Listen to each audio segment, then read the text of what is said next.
এর আগের এপিসোডে আমরা দেখেছিলাম যে মাকোতোর পাওয়ার অনেক বেড়ে গেছে। সে আগের থেকে এখন আরো বেশি শক্তিশালী হয়ে গেছে। সে মিওর সাথে চিনারাকের জঙ্গলে এসেছে অ্যাম্ব্রোসিয়ার ফুল নিতে। আজকের এপিসোডের শুরুতে আমাদের দেখানো হয় যে মাকোতো মিওকে নিয়ে দৌড়াচ্ছে। তোময় টেলিপ্যাথের মাধ্যমে মাকোতোকে বলে, মাস্টার আপনাকে দেখে মনে হচ্ছে আপনি অনেক মজা করছেন। মাকোতো বলে, তুমি সব দেখছো তাই না, আমাকে সাহায্য করো। তোময় বলে, মিওকে নিয়ে একা ডেটে যাওয়া মানুষকে সাহায্য করার কোনো ইচ্ছা আমার নেই। আমি আপনার কাছে কাটানা বানানোর জন্য অনুমতি চেয়েছিলাম, তা আপনি দেননি। এখন আমি কেন সাহায্য করব? মাকোতো বলে, অনুমতি দিলাম, এখন তাড়াতাড়ি আমাদের সাহায্য করো। তোময় খুশি হয়ে বলে, ওদের পায়ে স্মোক বম ফেলুন, আর মিওকে শান্ত করার জন্য আমরা তার পছন্দের খাবার তাকে দিব। মাকোতো বলে, পছন্দের খাবার? মাকোতো শক্ট হয়ে বলে, তা তো আমি। এরপর মাকোতো তার ফায়ার পাওয়ার দিয়ে সে অ্যাডভেঞ্চারারদের উপর হামলা করে তাদের সেখান থেকে বাইরে পাঠিয়ে দেয়, আর তার হাত কেটে রক্ত মিওকে খাইয়ে দেয়, যা খেয়ে মিও শান্ত হয়ে যায় আর বলে, মাস্টার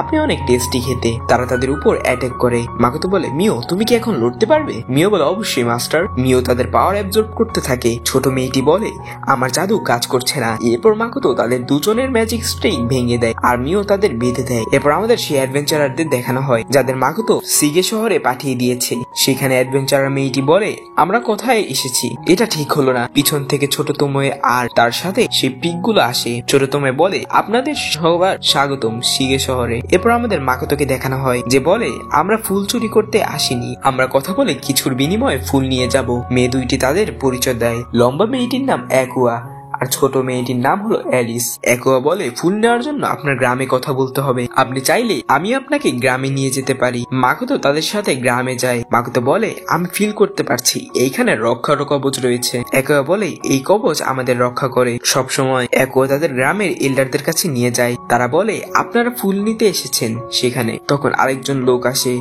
সে বলে, আমার নাম অ্যাডোনো, ভাবলাম মেহমানদের স্বাগতম করে আসি। সে মাকোতোর দিকে রাগের দৃষ্টিতেই তাকায়। মাকোতো বলে, আপনারা তো এলফ তাই না? এল্ডাররা বলে, আমরা এলফ না, তাদের থেকে আলাদা অন্য প্রজাতির। আমরা এই জঙ্গলে বসবাস করি, এখানেই আমাদের সব। অ্যাডোনো বলে, আমরা এখানে লুকিয়ে থাকি সে এল্ডারদের সাথে। তখন বলে, ড্রাগনের কবচ দিন দিন কম শক্তিশালী হচ্ছে, আপনি চান যে আমরা এখানে থাকি? মাকোতো বলে, ড্রাগনের কবচ? অ্যাডোনো বলে, আপনি ফুল নিতে এসেছেন। মাকোতো বলে, আমি একজন ব্যবসায়ী। অ্যাডোনো বলে, এত পাওয়ারফুল ব্যবসায়ী যে কিনে অ্যাকুয়া আর এডিসকে হারিয়ে দেয়। সে মাকোতোর দিকে রাগের দৃষ্টিতে তাকিয়ে মনে মনে বলে, এখনকার জন্য আমি তোমাকে বিশ্বাস করলাম। এটা বলে সে সেখান থেকে চলে যায়। মাকোতো ভাবে, সে কি আমার উপর সন্দেহ করছে? এরপর এল্ডাররা মাকোতোর কাছে অ্যাডোনোর ব্যবহারের জন্য মাফ চায় আর মাকোতোকে জিজ্ঞাসাবাদ করা শুরু করে। এরপর বিকাল হয়ে যায়। অ্যাকুয়া তাদের এত প্রশ্ন করার কারণে মাকোতোর কাছে মাফ চায়। সে বলে, আপনাকে আমাদের গুরুর সাথে দেখা করতে হবে। তখন তার গুরু নিজেই সেখানে এসে পড়ে আর বলে, শুনেছি আপনি অ্যাকুয়া আর এডিসকে বাচ্চাদের মতো হারিয়ে দিয়েছেন। সে তার নাম বলে মন্ডো। সে মাকোতোর সাথে হ্যান্ডশেক করে আর তার হাত অনেকক্ষণ ধরে রাখে আর বলে, আমি কিছু ফিল করতে পারছি। মিও যা দেখে রাগ হয়ে তাকে পাঁচ মেরে দেয় আর বলে, আমি আপনার হাত 31 সেকেন্ড ধরে রেখেছিলাম, আর সে এখন 32 সেকেন্ড কিভাবে ধরলো? মন্ডো বলে, কারা ওরা, ওদের এত পাওয়ার কিভাবে? সে আরো বলে, তারা সাধারণ মানুষ নয়। এরপর মাকোতো আর মিওকে দেখানো হয়। মাকোতো মিওকে বলে মন্ডো আর অ্যাডোনের খোঁজ নিতে।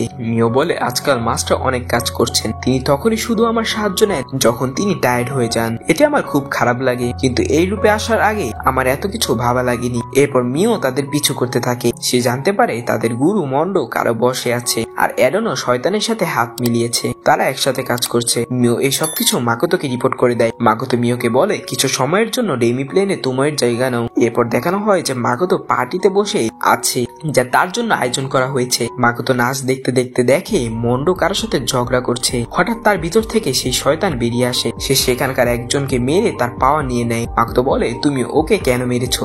শয়তান বলে, আমি তো শুধু ওর জীবন শক্তি কেড়ে নিয়েছি। আমার তোমার কাছে একটি প্রশ্ন আছে। মাকোতো বলে, তোমার এই জানার অভ্যাসের কারণে তুমি এই শরীর পেয়েছো, তুমি মনে হয় একজন লিচ ছিলে। শয়তান বলে, বাহ, তুমি জেনে গেছো, কিন্তু তুমি আমার অ্যাটাক থেকে কিভাবে বাঁচলে? মাকোতো বলে, তোমার এই অ্যাটাক আমার কিছুই করতে পারবে না। লিচ বলে, এবার এই হামলা সামলাও। সে মাকোতোর উপর অনেক পাওয়ার দিয়ে হামলা করে, কিন্তু মাকোতো তার মন্ত্র তার উপর কার্যকারী করে দেয়। সে হাঁটুর উপর বসে পড়ে। মাকোতো মনে মনে বলে, আমার বিশ্বাস হচ্ছে না, শত্রুকে হাঁটুর উপর বসতে দেখে আমার ভালো লাগছে। সেখানকার মানুষেরা বলতে থাকে, একজন মনস্টার আমাদের গ্রামে কি করছে? সেখানে তখন তোময় আসে। মাকোতো তোময়কে টেলিপ্যাথে বলে, তুমি ঠিক সময় এসেছো তোময়, আমি ওর সাথে পরে কথা বলতে চাই। তোময় সেই শয়তানকে সেখান থেকে নিয়ে যায় ডেমি প্লেনে। এল্ডাররা মাকোতোকে বলে, তুমি এত পাওয়ারফুল কিভাবে? আমরা তোমাকে মারার জন্যই এই পার্টি রেখেছিলাম। মাকোতো বলে মারার জন্য? তখন তোময় বলে মিল্ক স্টোরি, অনেকদিন পর দেখা হলো। সেখানকার এল্ডারের নাম মিল্ক স্টোরি। সে তোময়কে বলে আমি আপনাকে চিনলাম না। তোময় বলে ভুলে গেছো? তুমি কাঁদতে কাঁদতে রক্ষা কবচের ভিক্ষা চেয়েছিলে। সে শক্ট হয়ে যায়। তোময় বলে আমি রূপ বদলানোর কারণে আমাকে ভুলে গেছো মিল্ক স্টোরি? মিল্ক স্টোরি সবাইকে বলে উনি মহান ড্রাগন শিন, সবাই মাথা নিচু করো। মাকোতো বলে মানে এই গ্রামের রক্ষা কবচ যে ড্রাগন বানিয়েছিল সে তোময়। তোময় বলে আমার সামনে নয়, তোমাদের মাস্টারের সামনে মাথা নিচু করা উচিত। মিল্ক স্টোরি শক্ট হয়ে যায়, জিজ্ঞাসা করে কিন্তু কেন? তোময় বলে ইনি হলেন মিস্টার কুজুনোহা, আসলে আমি ওনার সেবিকা। গ্রামবাসী যা শুনে শক্ট হয়ে যায়। এবার মাকোতো তোময়কে বলে এবার চলো ডেমি প্লেনে যেতে হবে, ওই লিচের সাথে আমি কথা বলবো। তারা সেখানে গিয়ে জিজ্ঞাসা করে তুমি এই কাজ কেন করছো? লিচ বলে আমি গ্র্যান্ড হওয়ার জন্য এগুলো করছিলাম, এটা মানুষদের থেকে উন্নত প্রজাতি। মাকোতো বলে তাহলে এখানে গ্র্যান্ড নামেরও প্রজাতি আছে? লিচ বলে আপনি আমার মন্ত্রে কিভাবে ভাঙলেন? মাকোতো বলে এটা তো সামান্য একটি কালো জাদু ছিল।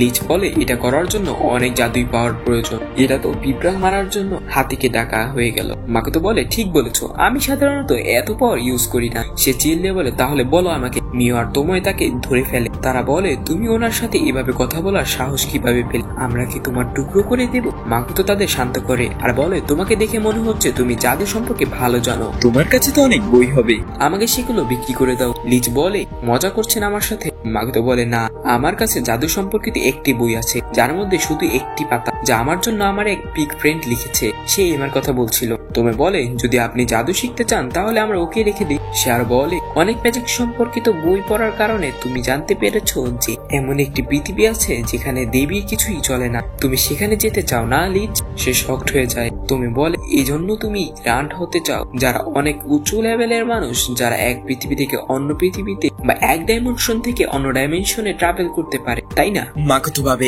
এক পৃথিবী থেকে অন্য পৃথিবীতে, তাহলে আমি আমার আগের পৃথিবীতে আসা যাওয়া করতে পারবো। তোময় লিচকে বলে এটা ভুল ধারণা, অনেক আগে কিছু মানুষ এটা সম্পর্কে জেনেছিল, তারা সেই পৃথিবীতে যাওয়ার পর সেখানে নিজেকে আপন করে নিতে পারেনি, তাই সেখানকার বেশিরভাগ মানুষ এই পৃথিবীতে ফিরে আসে, আর যারা সেখানে গিয়ে মানিয়ে নেয় তারাই গ্র্যান্ড। এর মানে হলো তুমি অন্য পৃথিবীতে থাকার মাধ্যমে তুমি গ্র্যান্ড হয়ে যাও, নাকি গ্র্যান্ড হয়ে অন্য পৃথিবীতে যাও। মাকোতোর বুঝতে বাকি রইল না যারা ওই পৃথিবীতে যেয়ে থেকে গিয়েছিল তারা কারা। তারা হলো মাকোতোর বাবা মা। সে সেখানে সেগুলো প্রকাশ করে না। তোমো এইসব কথা লিচকে বলছিল, তা শুনে তার খারাপ লাগে। মাকোতো বলে এর মানে এক পৃথিবী থেকে অন্য পৃথিবীতে আসলেই ট্রাভেল করা সম্ভব? তুমি বলে তাতে বাঁচার সম্ভাবনা খুব কম, স্বয়ং দেবী যদি অন্য পৃথিবীর গেট আপনার জন্য খুলে দেয় তাও আপনার সেখানে বেঁচে যাওয়ার সম্ভাবনা 10% থেকেও কম। লিচ বলে এর মানে আমার সব কাজ বৃথা হয়ে গেল? তুমি বলে আমি জোর করবো না, তুমি চাইলে আমাদের সাথে থাকতে পারো মাস্টারের সেবক হয়ে। মাকোতো বলে সেও নিজের জন্য নতুন পৃথিবী খোঁজ করছিল আমার মতো। তুমি বলে আপনার জাদু শিখতেও কাজে লাগবে। এরপর আমাদের সেই অ্যাডভেঞ্চারারদের দেখানো হয় যারা ডেমি প্লেনের একটি ঘরে বসেছে। সেই মেয়েটি বলে আমাদের ওরা বলেছে যে দুর্লভ জিনিস দিবে, এখনো দেয়নি, আমরা এখন ওদের সব মূল্যবান জিনিস চুরি করে নেব। এরপর আমাদের ছোট তোমে আর আলকেকে দেখানো হয় যে হীরা আর স্বর্ণ কোথায় যেন রাখছিল, সেখানে রাস্তায় একটি ছোট পিগ বাচ্চাও ছিল। এবার দেখানো হয় যে মাকোতো আর লিচ চুক্তি করছে। লিচ বলে আপনি সত্যি আমার মতো একজনকে আপনার চাকর বানাবে? মাকোতো বলে তোমার হাড্ডিতে অনেক জোর আছে, আমার তোমার উপর অনেক আশা আছে।